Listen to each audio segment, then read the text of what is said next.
আসসালামু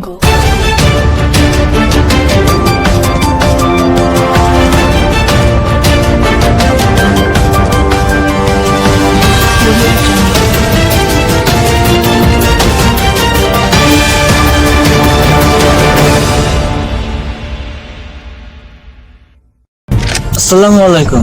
আল্লাহ ভিউয়ার্স, আপনারা কেমন আছেন? আশা করি ভালো আছেন, ভালো থাকবেন না সেই কামনাই করছি। ভালো ভালো স্টুডিও বাদ দিয়ে টাকান বাগানে ইউজ করছি, কারণ আমার বাজেটে টাকা নাই। খবরে প্রথমে শুনবেন বাজেটে টাকা নেই, বিস্তারিত দেখবেন গার ফাটা শিরোনাম।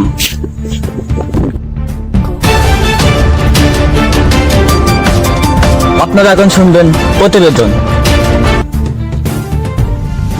মানুষ এখন মশার কয়েল জ্বালানো বাদ দিয়েতে ঘরে ঘরে মশা এটা আসছে।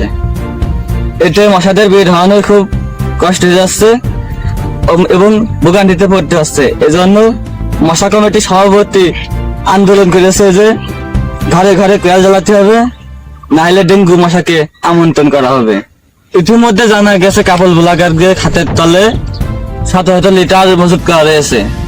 এতে বিশ্ববাজারে তেলের সংকট পড়েছে, তাই তো হাজারো মানুষ ভোগান্তিতে রয়েছে।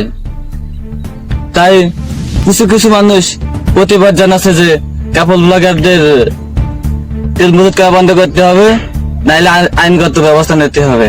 কালীগঞ্জ এয়ারপোর্টে নামলো হিরো আলম। পরবর্তী নিউজ পেতে গান ফাটা ইউটিউব চ্যানেলটি সাবস্ক্রাইব করে আমাদের পাশে থাকুন। ধন্যবাদ।